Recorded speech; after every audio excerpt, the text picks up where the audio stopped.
Make sure to stay until the end. We're going to share a common mistake people make and they end up spending thousands of dollars on parts and repairs they actually do not need. All that will be covered in this video today.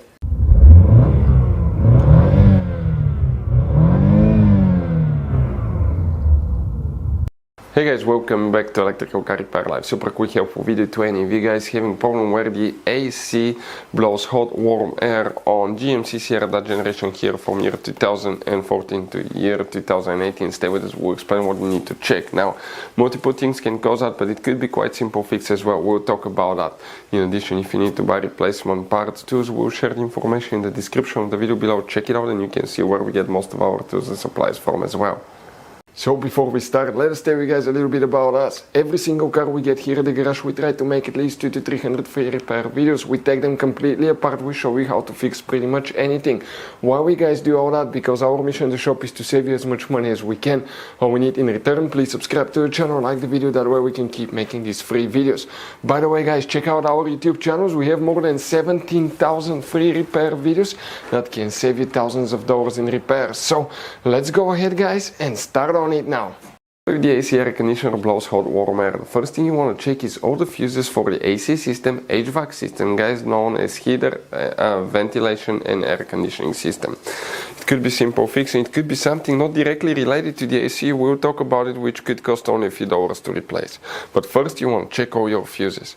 There are many hidden fuse boxes all over that GMC SIERRA that most owners do not know they exist. That's why we made a special video on our YouTube channel. That's called GMC SIERRA Fuse Box Location and Diagram. First we need to open the driver door, and here on the driver's side of the GMC SIERRA you see that dash on the side. Pop the cover open. Behind it you're going to find a fuse box with a layout like this one here. Before we guys continue, let's explain quickly why it's always a good idea to test fuses and relays. It is guys very important to test fuses and relays. On those fuses you cannot clearly see if they're burnt or not, especially you can see in the J-case fuses as well. And if you guys assume, okay, let's say you remove a fuse, you look at it and you assume guys that it's actually a good fuse, but it's actually a bad fuse, sometimes you cannot clearly see that. What can easily happen guys at that point, you can put the bad fuse in and you start replacing parts and tools that you don't need to, so you lose your time, you lose your money to fix a problem that doesn't exist, when all we had to do is test the fuse and replace it. We'll put a link to a special video that will teach you how to test fuses, how to check relays very easily as well guys. So check it out, it will be in the description of the video below. So here guys, what do we need to check? Multiple fuses. Let's start with that. First we need to locate fuse number 22, double micro 3-blade fuse. Check this one, it's a double fuse. Then check fuse 26, very important fuses that you will need to check. After that we need to open guys the passenger door, and we need to do the same thing. On the side of the dash again we have a cover. Pop that cover open, behind it you're going to find that fuse box here. Here we need to check guys fuse number 43, and that fuse is this one here. And after that open the hood. That's where the main fuses for the AC system will be located. Here the fuse box is on the driver's side, facing the engine on the right side. Open that cover and you're going to find that layout. That's for 2018 year only. 2014 through 17 use different layouts, so we need to explain about both. Excuse me. The first one that we need to guys check, let's check for 2018. We're talking about fuse number 35 right here that we need to check.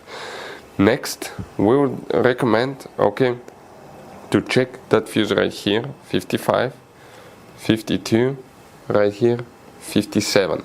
Okay, will need to be checked. Also you will need to check fuse 56 right here, and next relay 67, which is that one here.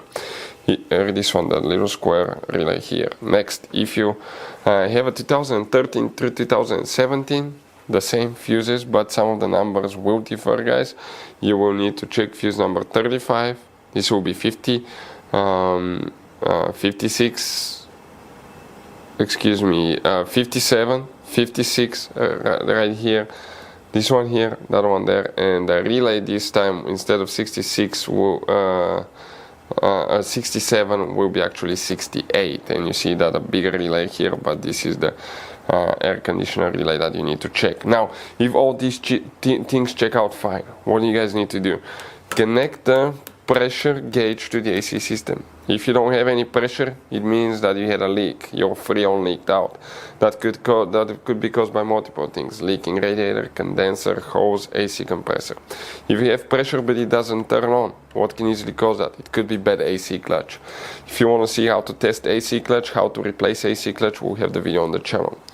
Also, most of the modern compressors now have that solenoid, AC compressor solenoid. The purpose of that solenoid is variable load on the AC compressor, so it makes the cars more fuel efficient, and the AC system doesn't run on 100% all the time.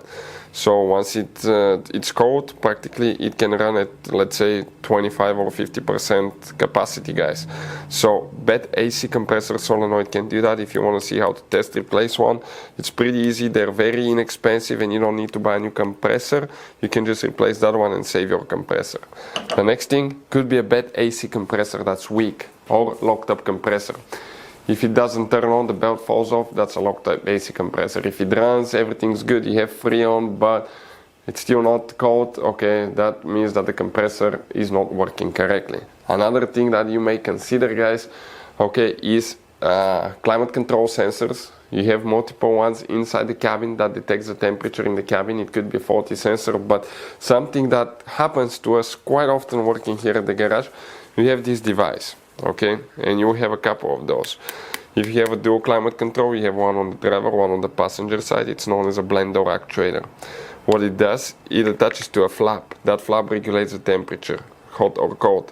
It has plastic gears and a motor, and often they do fail, guys. We had some of them on cars, newer vehicles, fail as early as 7,000 miles. When that happens, it may be stuck in hot position, and when you turn the AC, even though everything works perfectly fine, it's stuck in heating position. So practically, okay, you get hot air because of a bad blend door actuator. So always test the blend door actuator. We have videos how to test blend door actuator, how to replace blend door actuator, and the symptoms of bad blend door actuator as well. Another thing, AC pressure switch. This is the switch on the high pressure AC line. Test it, make sure it works. If it doesn't work, AC will not work as well. Those are the most common things, guys, that we see here at the garage. So guys, this GMC Sierra has all kinds of different fuses, different kinds of relays, and those could be really hard to find. If you're in the middle of nowhere, you cannot find a replacement one, you may be stuck because of that. So we recommend, guys, okay, to get some spare ones and put in the glove box for a peace of mind. We will share the information in the description of the video below where you can get them from at a good price, quick shipping, that way you do not waste money and time. Hopefully, guys, the video was helpful. If you have any questions, don't hesitate to let us know. Thank you for watching. See you next time.